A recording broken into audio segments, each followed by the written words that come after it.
اعوذ باللہ من الشیطان الرجیم بسم اللہ الرحمن الرحیم الرجال قوامون علی النساء، مرد نگران ہیں، حاکم ہیں، محافظ ہیں عورتوں پر. بما فضل اللہ بعضهم علی بعض، ایک تو اس واسطے کہ اللہ نے فضیلت بخشی ہے ان میں سے بعض یعنی مردوں کو، بعض یعنی عورتوں پر، بعض کو بعض پر یعنی مردوں کو عورتوں پر اللہ نے فضیلت دے دی ہے، تو یہ قدرتی فضیلت مردوں کو حاصل. اور دوسری وجہ مردوں کے عورتوں پر نگران ہونے کی، وَبِمَا أَنفَقُوا مِنْ أَمْوَالِهِمْ، اس واسطے کہ وہ اپنے مالوں میں سے خرچ کرتے ہیں، عورتوں پر اپنے مال خرچ کرتے ہیں. آگے اللہ نے نیک عورتوں کی صفات بیان فرمائی ہیں. فَالصَّالِحَاتُ، پس نیک عورتیں وہ ہیں کہ قانتات، جو اطاعت اور فرمانبرداری کرنے والی. نمبر 2، حافظات للغیب بما حفظ اللہ، اور پس پشت یعنی خامن کے غائب ہونے کی صورت میں، گھر میں نہ ہونے کی صورت میں وہ حفاظت کرنے والی ہوتی ہیں اس چیز کی کہ اللہ نے اس کی حفاظت کا حکم دیا، یعنی مال اور اپنی نفس کی آبرو، عزت. اور آگے اللہ نے نافرمان عورتوں کے متعلق فرمایا، واللاتی، وہ عورتیں کہ تخافون، کہ جن کے بارے میں تم خوف کھاتے ہو، نشوزہن، ان کی نافرمانی کا. ان کے 3 طریقے ہیں ان کو درست کرنے کے، ان کی اصلاح کرنے کے. فعظوہن، پہلے یہ کہ ان کو نصیحت کرو، واضح و نصیحت کرو، تنبیہ کرو، سمجھاؤ. اگر اس سے بھی نہ سمجھے تو دوسرا طریقہ، وَاہْجُرُوهُنَّ فِي الْمَضَاجِعِ، ان کو جدا کر دو اپنے بستروں سے، اپنے سونے کی جگہوں سے، خوابگاہوں سے. اور یہ بھی عورت کے لیے بہت بڑی تنبیہ ہوتی ہے کہ خاوند اپنے بستر سے اس کو جدا کر رہا. اور اگر پھر بھی نہ سمجھے تو وَاضْرِبُوهُنَّ، ان کو مار سکتے ہو، مارو. فَإِنْ أَطَعْنَكُمْ، پس اگر وہ تمہاری اطاعت کریں تو فلا تبغوا علیہن سبیلا، پس نہ تلاش کرو ان پر کوئی راستہ. ان اللہ کان علیا کبیرا، بے شک اللہ تعالی بلند ہے اور بہت بڑی ذات. سورۃ النساء کی آیت نمبر 34 آپ کے سامنے بیان ہوئی ہے، آپ نے ترجمہ سنا. اس کا ایک درس پہلے گزر چکا تھا جس میں قوام کے لغوی معنی، اصطلاحی معنی بھی بیان ہوئے تھے. اور اسی طرح 2 وجوہات اللہ تعالیٰ نے یہاں مردوں کو عورتوں پر فضیلت عطا کرنے کی بیان فرمائی ہے. ایک وجہ فطرتی ہے، قدرتی اور فطرتی اللہ تعالیٰ نے مردوں کو عورتوں پر فضیلت عطا فرمائی. اور دوسری وجہ اختیاری ہے، یہ مرد کے اختیار کی وجہ سے. تو جو فطرتی وجہ ہے وہ میں نے پچھلے درس میں بیان فرما دی تھی، اور ان میں سے اللہ نے خود کہہ دیا کہ بما فضل اللہ بعضهم علی بعض، قدرتی طور پر، فطرتی طور پر، تخلیقی طور پر اللہ تعالیٰ نے مردوں کو عورتوں پر فضیلت دی. اور اس کی میں نے 14 وجہ بیان فرمائی تھی کہ یہ فطرتی برتری جو ہے مرد کو عورت پر، یہ 14 وجوہ سے ہے. خلاصتاً بیان کر دیتا ہوں. نمبر 1، عقل کے معاملے میں اللہ تعالیٰ نے مرد کو وافر حصہ دیا، عورتوں کی عقل کم ہوتی ہے. اسی طرح دین کے معاملے میں بھی مردوں کو اللہ نے زیادہ سمجھ دی ہے. حضور علیہ السلام کا ارشاد بھی میں نے ذکر کیا تھا کہ عورتیں مردوں کے مقابلے میں، حضور نے فرمایا ناقصات العقل والدین، کہ عقل میں بھی ناقص ہوتی ہیں، دین میں بھی ناقص ہوتی ہیں. جب حضور نے یہ حدیث ارشاد فرمائی تو ایک سمجھدار عورت نے نبی علیہ السلام سے سوال کیا، حضور ہماری عقلوں میں اور دین میں نقصان کی کیا وجہ؟ عقلوں میں نقصان کیوں ہے؟ عقلیں کیوں کم ہیں ہماری مردوں سے؟ تو حضور نے خود فرمایا، دیکھتی نہیں ہو کہ 2 عورتوں کی شہادت اور گواہی اللہ نے ایک مرد کے برابر ٹھہرا دی. تخلیق تو اللہ نے کیا، مرد کو بھی اللہ نے بنایا، عورت کو بھی اللہ نے بنایا، جانوروں کو بھی اللہ نے بنایا، ساری مخلوقات کو اللہ نے بنایا. تو اب اللہ ہی نے ان کو فضیلت بھی دی ہے. کس کو کس پر فضیلت حاصل ہے؟ سب مخلوقات پر اشرف المخلوقات اللہ نے انسان کو بنایا. اور انسان میں سے مرد و عورت میں سے اللہ نے مرد کو عورت پر فوقیت عطا فرمائی۔ تو گواہی میں حضور علیہ السلام نے فرمایا، دیکھو اللہ نے خود گواہیاں مقرر کی ہیں قرآن مجید میں، تو مرد کے مقابلے میں 2 عورتوں کی گواہی، تو یہ عقل کا نقصان ہے کہ وہ اس کو سمجھ نہیں سکتی۔ اگر ایک عورت سے غلطی ہو گئی تو دوسری عورت اس کو گواہی یاد کروا دے گی۔ پھر اس عورت نے عرض کیا، حضور ہمارے دین میں نقصان کیا ہے، یہ تو عقل میں نقصان ہے۔ تو آپ نے فرمایا کہ دیکھو ہر مہینے عورت کتنے دن بیٹھی رہتی ہے، نہ نماز پڑھ سکتی ہے، نہ روزہ رکھ سکتی ہے، نہ قرآن کو چھو سکتی ہے، ناپاکی ہے اس کی، تو اگرچہ یہ اس کے اختیار میں نہیں ہے، غیر اختیاری ہے، مگر دین کا نقصان تو ہے۔ تو ایک وجہ تو یہ ہے کہ عورت عقل اور دین میں مرد سے کم ہوتی ہے، سمجھ میں کم ہوتی ہے۔ شرعی گواہی میں جہاں معاملات ہوتے ہیں وہاں عورت کا نصاب ایک مرد کے مقابلے میں 2 رکھا گیا ہے، یہ بھی عورت کی اوپر مرد کی فضیلت۔ اور تیسری بات یہ کہ حدود اور قصاص میں جہاں حد نافذ کرنی ہے یا قصاص کا معاملہ ہے، یہ سخت سزائیں ہیں، اس میں عورت کی گواہی قابل قبول ہے ہی نہیں، اس میں صرف عاقل بالغ مرد مسلمان گواہی دیں گے، حد جاری ہوگی۔ اور اس کے علاوہ ایک وجہ یہ ہے کہ جماعت جو ہے یہ مردوں کے لیے ہے، نماز کی جماعت کروانا، اور عورتوں کے لیے جماعت نہیں ہے، اور جمعے کا قیام یہ عورتوں کے ذمے نہیں ہے، اور یہ صرف مرد ہی قائم کر سکے۔ اسی طرح مرد بیک وقت 4 عورتوں سے شادی کر سکتا ہے، عورت ایک ہی وقت میں ایک ہی مرد سے نکاح کر سکتی ہے، تو یہ بھی مردوں کو قدرتی فضیلت اللہ نے عطا فرمائی ہے۔ اور ایک وجہ یہ بھی ہے کہ طلاق کا حق مرد کو اللہ نے دیا ہے، عورت کو نہیں دیا، اور قرآن مجید میں سورہ بقرہ میں اللہ نے فرما دیا بیدہ عقدۃ النکاح، کہ اس مرد کے ہاتھ میں ہے نکاح کی گانٹھ، نکاح کی جو گرہ ہے وہی، یعنی اس کو نکاح کو باقی بھی رکھ سکتا ہے، اس کو نکاح کو توڑ بھی سکتا ہے۔ تو یعنی طلاق کا حق جو ہے وہ عورت کو تفویض نہیں کیا گیا، مرد کو دیا گیا۔ اسی طرح وراثت کے جو حصے ہیں اس میں اللہ نے فرمایا للذکر مثل حظ الانثیین، ایک مرد کا حصہ 2 عورتوں کے برابر ہے۔ اور اس لحاظ سے بھی مردوں کو فضیلت ہے کہ اللہ تعالیٰ نے منصب نبوت جو ہے وہ مردوں کے ساتھ مخصوص کر دیا ہے، کوئی عورت کسی زمانے میں بھی نبی نہیں بنی۔ اسی طرح جو تولیت ہوتی ہے، سرپرستی ہوتی ہے، یہ بھی عورت کی مردوں کو حاصل ہے، عورت کی سرپرستی عورت کو حاصل نہیں۔ ہاں اگر باپ، بیٹا، بھائی، چچا، دادا یہ مرد موجود نہ ہوں تو پھر ولایت جو ہے وہ عورت کی طرف چلی جاتی ہے، لیکن مردوں کو حاصل۔ تو اسی طرح نظام حکومت اور خلافت یہ محنت طلب اور ذمہ داری کا کام ہے، یہ عورتوں کے بس کا نہیں ہے، اس لیے اللہ تعالیٰ نے یہ نظام حکومت چلانا اور خلافت چلانا مردوں کے حساب میں رکھ دیا ہے۔ بلکہ جو عورت کسی عہدے پہ چلی جاتی ہے، کوئی وزیر بن جاتی ہے یا کوئی وزیر اعظم بنتی ہے ملک چلانے کے لیے، تو اللہ کے نبی صلی اللہ علیہ وسلم نے ارشاد فرمایا تھا لن یفلح قوم ولوا امرهم امرأة، وہ قوم کبھی بھی کامیاب نہیں ہو سکتی جو اپنے اجتماعی معاملات عورت کے ہاتھ میں دے، جو عورت کے سپرد کر دے اپنی ذمہ داریاں۔ اس پر میں نے تفصیلاً گفتگو کر دی تھی۔ تو یہ قدرتی فضیلت ہے، یہ ساری وجہ جو میں نے بیان کی ہیں، یہ 13-14 وجہ ہیں کہ اللہ تعالیٰ نے مرد کو عورت پر فضیلت دی۔ اب مرد کی فوقیت کی دوسری وجہ جس کو اختیاری فضیلت کہتے ہیں، اس کو اللہ نے بیان فرمایا وَبِمَا أَنفَقُوا مِنْ أَمْوَالِهِمْ، کہ مرد عورتوں پر اپنا مال خرچ کرتے ہیں، یعنی جو مال خرچ کرنے والا ہے، جو ذمہ دار ہے، ظاہر بات ہے اس کی فضیلت بھی زیادہ ہو۔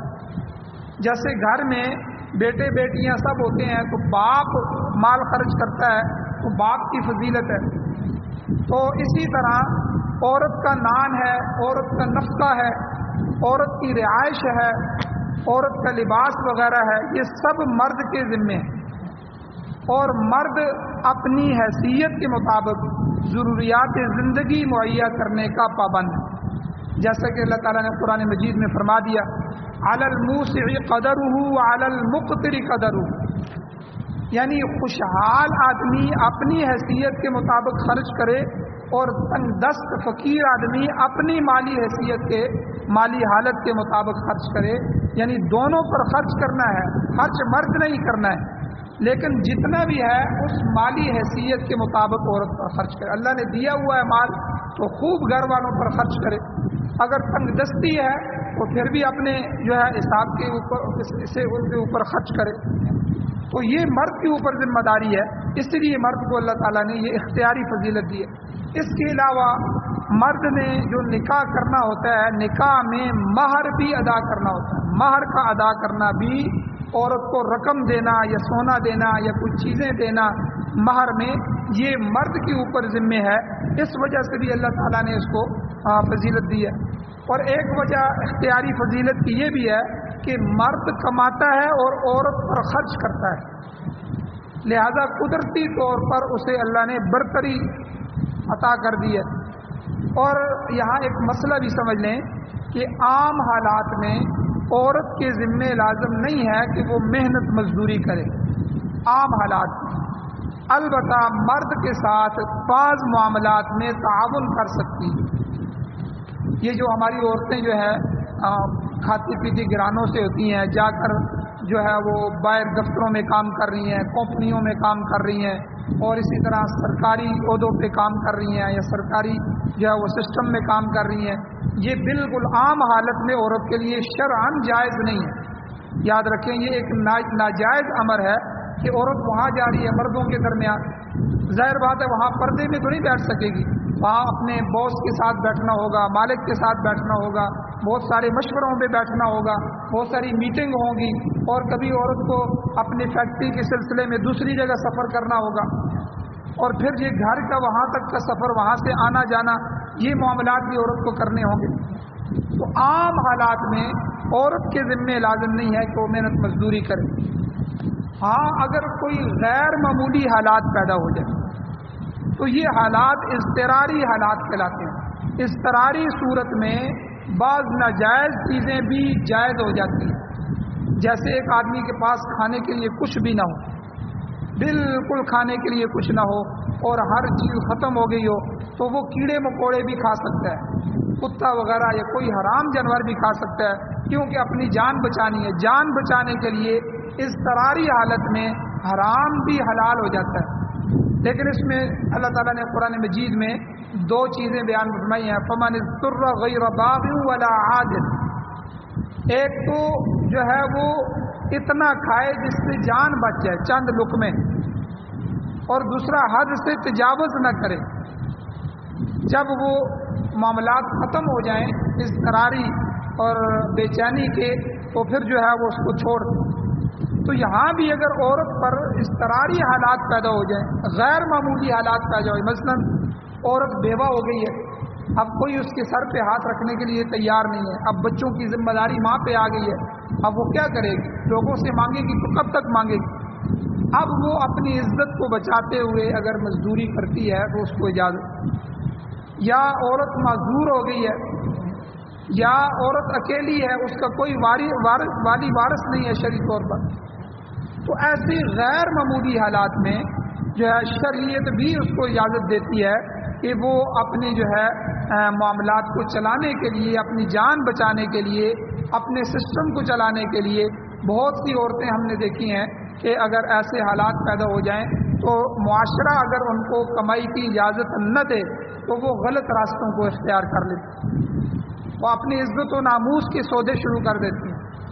تو اس لیے ایسے اضطراری حالات میں عورت کی جو ہے ذمے، چونکہ جو ہے اس کے ذمے بہت سارے معاملات آ جاتے ہیں، اپنی جان آ جاتی ہے، اس لیے شریعت نے بھی ایک دائرے میں رہ کر شرعی پردے کے صورت میں اس کو جو ہے وہ کمائی کی اجازت دی ہے.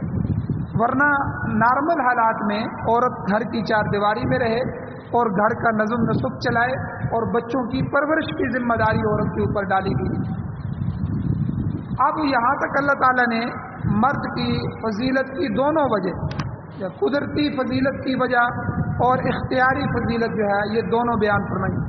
آگے اللہ تعالیٰ نے نیک عورت کی صفات بیان فرمائی کہ نیک عورتیں کیسی ہوتی ہیں.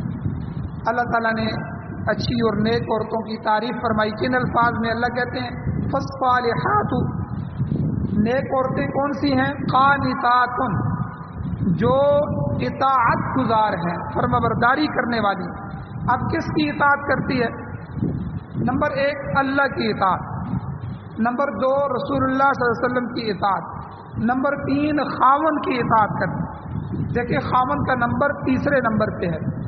اس سے پتہ چلا کہ لا طاعت لمخلوق فی معصیت الخالق، یہ حضور علیہ السلام کی حدیث بھی ہے کہ کسی مخلوق کی اطاعت خالق کی نافرمانی میں جائز نہیں، یعنی اللہ تعالیٰ کی بات کو رد کر دے کہ فلاں نے مجھے حکم دیا تھا۔ عورت کے ذمے بھی سب سے پہلے اللہ اور اللہ کے رسول کی اطاعت۔ اگر خامن کسی ایسی چیز کا حکم کرے عورت کو جو شرعاً ناجائز اور حرام ہے تو عورت کے لیے لازم ہے کہ وہ خامن کی بات کو نہ مانے، کیونکہ اس کے لیے اللہ اور اللہ کے رسول کی بات کو پہلے ماننا ضروری ہے۔ یہاں دیکھیں اس سے یہ مسئلہ سمجھ آ گیا، قانتات کہ وہ فرما بردار ہیں، اطاعت کرنے والی ہیں۔ سب سے پہلے اللہ کی اطاعت ہمارے اوپر لازم ہے، پھر رسول اللہ صلی اللہ علیہ وسلم کی اطاعت لازم ہے، پھر عورت پر خاوند کی اطاعت ہے، ہمارے اوپر اپنے والدین کی اطاعت ہے، ہمارے اوپر اپنے حاکم کی اطاعت ہے۔ تو یہ اطاعت درجہ بدرجہ ہے۔ اگر حاکم وقت ہو یا والد اپنی اولاد کو کہے یا خاوند اپنی عورت کو کہے یا کوئی بھی نگران اور مالک اپنے مزدور کو یا اپنے ماتحتوں کو کہے جو بات اللہ اور اس کے رسول کے خلاف ہو تو ان کے لیے بالکل جائز نہیں ہے کہ وہ اللہ اور اس کے رسول کی نافرمانی کرتے ہوئے اپنے مالک کی، اپنے والد کی یا اپنے بڑے کی بات کو تسلیم کریں۔ تو اس لیے یہاں اللہ تعالیٰ نے فرمایا نیک عورتیں کون سی ہیں؟ پہلی صفت ان کی یہ ہے کہ وہ قانتات اللہ تعالیٰ کی فرما بردار ہیں، اللہ کے رسول کی اطاعت کرنے والی ہیں، اپنے خامن کی فرما برداری کرنے والی۔ مسند امام احمد رحمہ اللہ، یہ حدیث کی بڑی کتاب ہے، اس میں ایک حدیث، ایک روایت موجود ہے، امام اصفہانی رحمۃ اللہ علیہ نے اس کو نقل کیا ہے کہ حضور علیہ السلام نے ارشاد فرمایا، حضور نے فرمایا المرأۃ اذا صلت خمسها، عورت جب 5 وقت کی نماز ادا کرے، وصامت شہرہا، اور اپنے رمضان کے مہینے کے روزے رکھے، واحسنت فرجہا، اپنے ناموس کی، اپنے شرمگاہ کی حفاظت کرے، واطاعت بعلہا، اور اپنے خاوند کی اطاعت کرے۔ بس یہ 4 چیزیں حضور نے فرمائی، عورت یہ کر لے تو فلتدخل من ای ابواب الجنہ، تو جنت کے 8 دروازوں میں سے جس دروازے سے چاہے جنت میں داخل ہو۔ یہ دیکھیں کتنی عورت کے لیے اللہ کے نبی نے آسانی فرما دی، بس وہ 5 وقت کی نماز پڑھے، رمضان کے روزے رکھے اور صدقہ خیرات کرتی رہے، اپنے ناموس اور عزت اور شرمگاہ کی حفاظت کرے اور اپنے خاوند کی فرما برداری کرتی رہے، تو حضور نے فرمایا کہ وہ جنت کے جس دروازے سے چاہے وہ جنت میں داخل ہو۔ اور خاوند کے اطاعت کے متعلق حضور علیہ الصلوۃ والسلام کی ایک اور حدیث بھی ہے، حضور اسلام نے فرمایا لو کنت آمر احدا ان یسجد لاحد، اگر میں کسی کو حکم کرتا کہ وہ کسی کو سجدہ کرے تو لامرت المرأة ان تسجد لزوجها، تو میں عورت کو حکم دیتا کہ وہ اپنے خاوند کو سجدہ کرے، مگر سجدہ اللہ کے سوا کسی کو جائز نہیں ہے، اس لیے عورت اپنے خاوند کو بھی سجدہ نہیں کر سکتی، اور عورت کے ذمے خاوند کی اطاعت کی بڑی ذمہ داری ہے، اور یہ ایک بڑی اچھی صفت ہے کہ عورت اپنے خاوند کی اطاعت کرنے والی۔ اور دوسری صفت اللہ جل شانہ نے بیان فرمائی، اچھی عورت کی دوسری صفت کیا ہے؟ حافظات للغیب، خاوند کی غائب ہونے کی صورت میں، گھر میں خاوند موجود نہیں ہے، ڈیوٹی پہ گیا ہے یا لمبے سفر پہ گیا ہے یا بیرون ملک اس کے لیے کمائی کر رہا ہے، کوئی کسی صورت میں خاوند غائب ہے، یعنی خاوند کی غیر موجودگی میں حافظات، وہ حفاظت کرنے والی، کس کی؟ بما حفظ اللہ، اس چیز کی کہ جس کی حفاظت اللہ نے کہا ہے، اس واسطے کہ اللہ نے حفاظت کرنے کا حکم دیا ہے۔ اب کس چیز کی عورت حفاظت کرے گی؟ 2 چیزوں کی حفاظت کرے گی۔ خاوند گھر میں موجود نہیں ہے تو خاوند کی غیر موجودگی میں عورت کے ذمہ لازم ہے کہ وہ 2 چیزوں کی حفاظت کرے، ایک تو خاوند کے مال کی حفاظت کرے، خاوند گھر میں نہیں ہے تو اپنا مال اڑا رہی ہے، اس کے پیسے خرچ کر رہی ہے، یا اس مال کو اپنے جو ہے وہ والدین کے گھروں میں، اپنے بھائیوں کے گھروں میں یا کسی کو بھی دے رہی ہے خاوند کی غیر موجودگی میں اس کی اجازت کے بغیر، یعنی مال کی بھی حفاظت کرے، اور دوسرے نمبر پر اپنے ناموس کی بھی حفاظت کرے، عزت کی بھی حفاظت، کسی غیر کو اپنے گھر میں داخل نہ ہونے، کسی غیر کے حوالے اپنی عزت نہ ہونے دے، اپنی عزت پر داغ نہ لگنے دے۔ تو یہ اللہ تعالیٰ نے نیک عورت کی صفت بیان فرمائی۔ دوسری صفت، پہلی تو وہ قانتات ہوتی، فرمانبرداری کرنے والی ہے۔ دوسری حافظات للغیب، خاوند کی غیر موجودگی میں اپنے مال اور اپنے ناموس کی حفاظت کرنے والی۔ تو یہ عورت جو ہے اس لحاظ سے راعی اور محافظ بھی ہے کہ خاوند کے خون پسینے کی کمائی کفایت شعاری کے ساتھ جائز جائز امور پر صرف کرتی۔ تو یہ تو نیک عورتوں کی صفات اللہ نے بیان فرما دی۔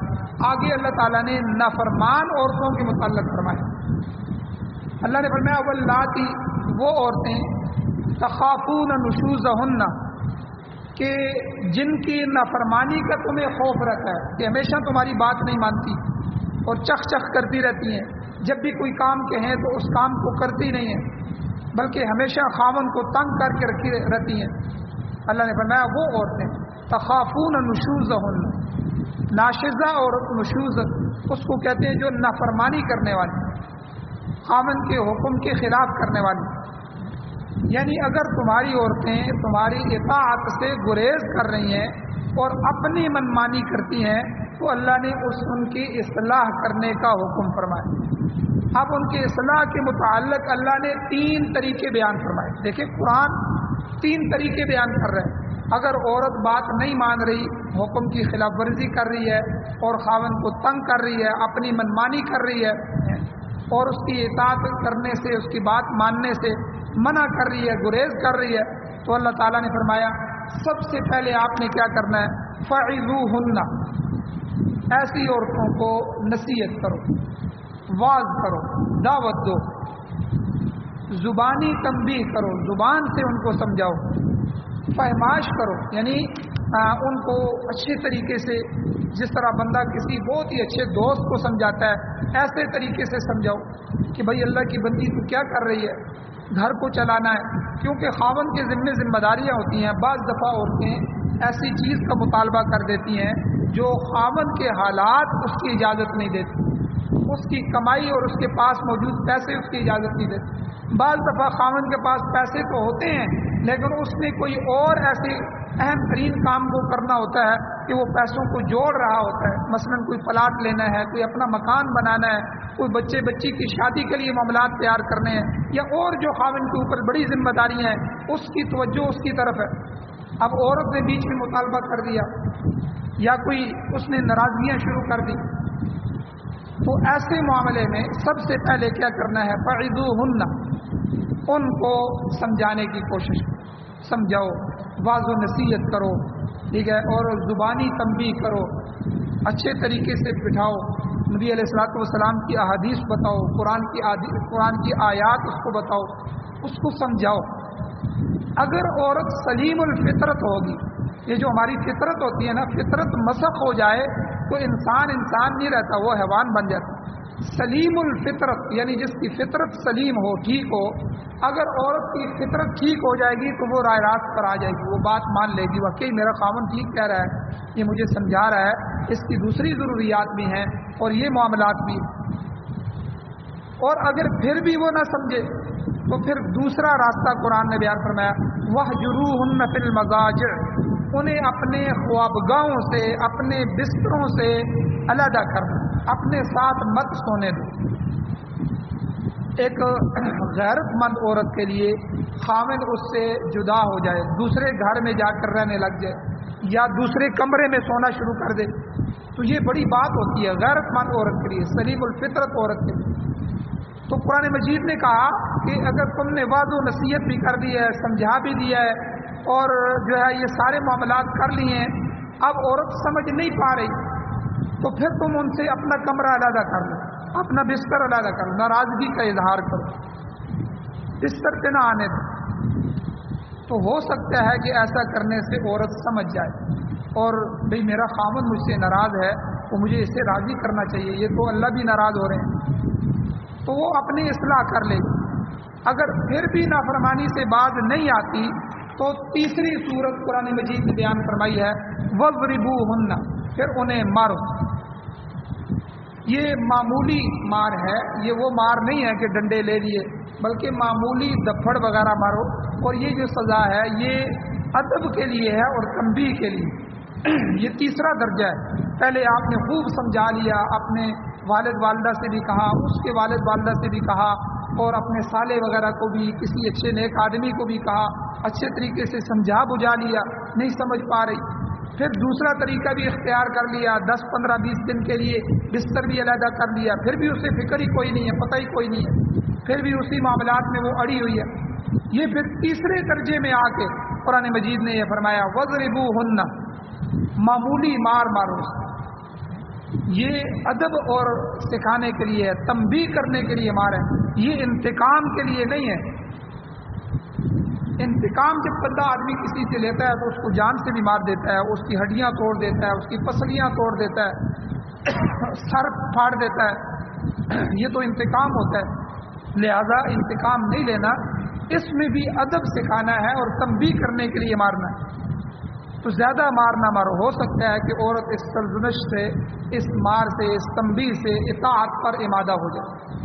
حدیث شریف میں آتا ہے کہ صحابہ کرام کے زمانے میں بعض صحابہ نے، بعض لوگوں نے آ کر حضور علیہ السلام کی خدمت میں اپنے عورتوں کے متعلق شکایت کی۔ اچھا، مکہ کا مزاج اور تھا، مدینہ کی عورتوں کا مزاج اور تھا۔ مکہ میں یہ تھا کہ جو مرد تھے وہ سردار قسم کے تھے اور عورتیں ان کے ماتحت تھیں، اور مدینہ میں جو ہے وہ عورتیں ذرا بھاری تھی، مرد جو ہے وہ ماتحت تھے، یا مرد جو ہے وہ برابر برابر چل رہے تھے۔ جس طرح ہمارے ہاں کئی خاندانوں میں ہوتا ہے، کئی قوموں قبیلوں میں ہوتا ہے، ہمارے ہاں پنجابیوں میں چونکہ عورت جو ہے وہ اکثر لاڈ پیار میں رہتی ہے تو برابر برابر معاملات چلتے ہیں، ہر بات میں نخرہ ہو جاتا ہے۔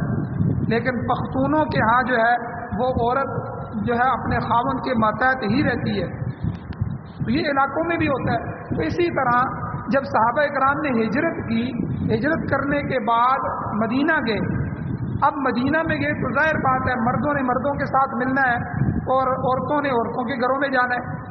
اب وہ بھی صحابیہ، یہ بھی صحابیہ، وہ مکے والی، یہ مدینہ والی۔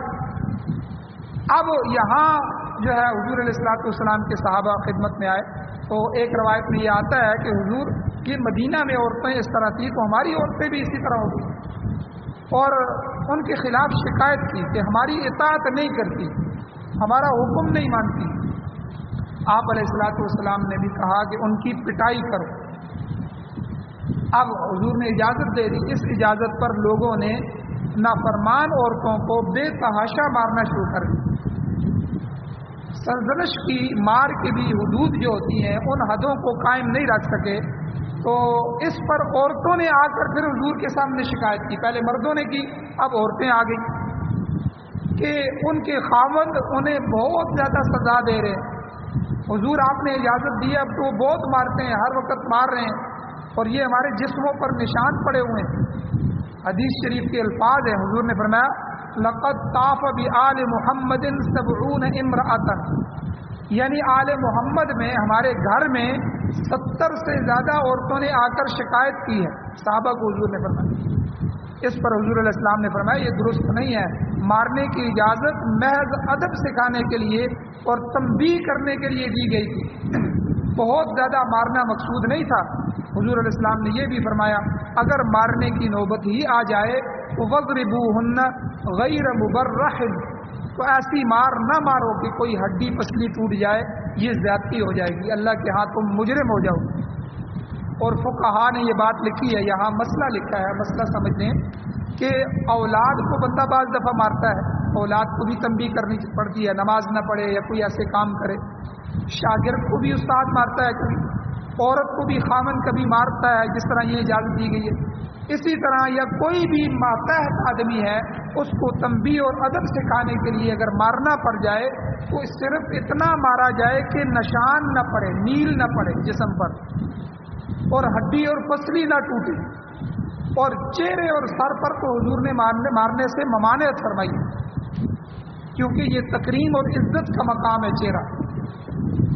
بلکہ حجۃ الوداع جو ہے، جب آخری حج حضور نے فرمایا، اس میں عورتوں کے متعلق آتا ہے، حضور علیہ السلام نے فرمایا کہ دیکھو، صحابہ کو فرمایا دیکھو تمہارے اور تمہاری عورتوں کے ایک دوسرے پر حقوق ہیں، حق ہیں، اگر وہ کوئی ایسا کام کریں تمہاری نافرمانی کریں تو انہیں معمولی جسمانی سزا دو، عورتوں سے بہتر سلوک کرو کہ وہ تمہارے پاس قیدیوں کی طرح ہیں۔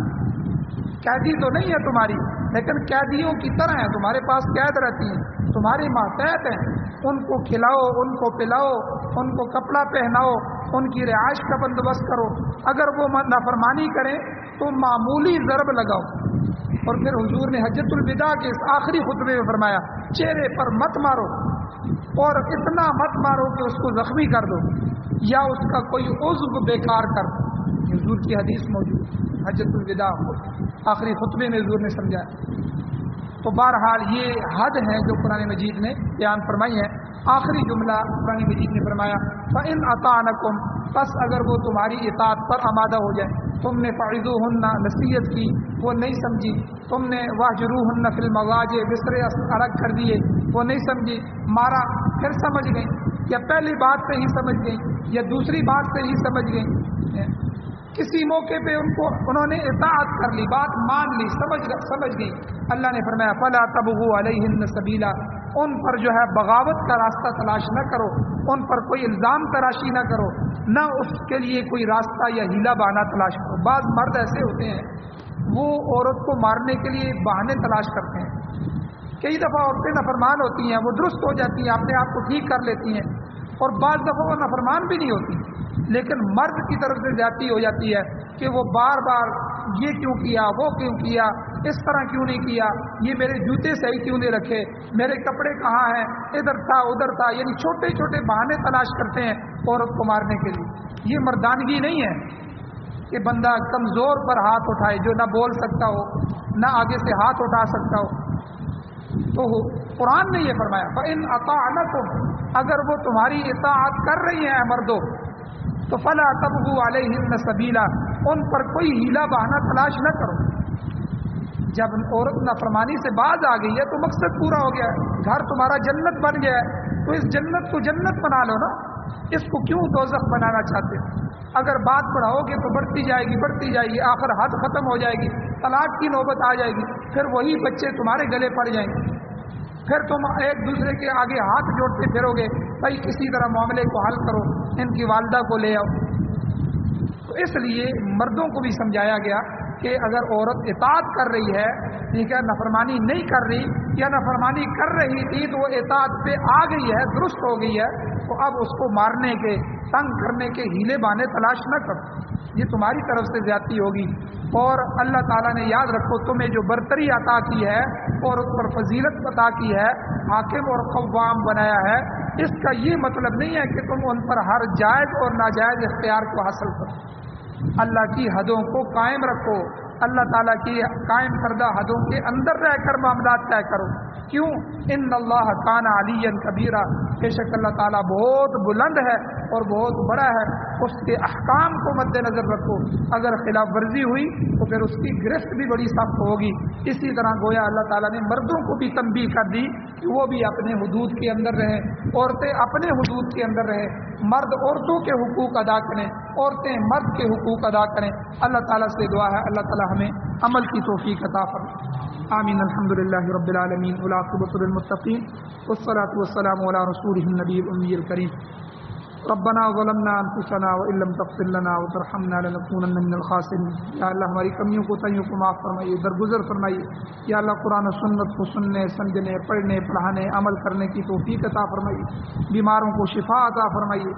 یا اللہ جو حضرات ایمان کے حالت سے اس دنیا سے جا چکے ہیں ان سب کی بخشش فرمائیے۔ یا اللہ ہم سب کا خاتمہ ایمان پر فرمائیے۔ صلی اللہ تعالی علی خیر خلقہ محمد وآلہ وآل بیتہ اجمعین برحمتک یا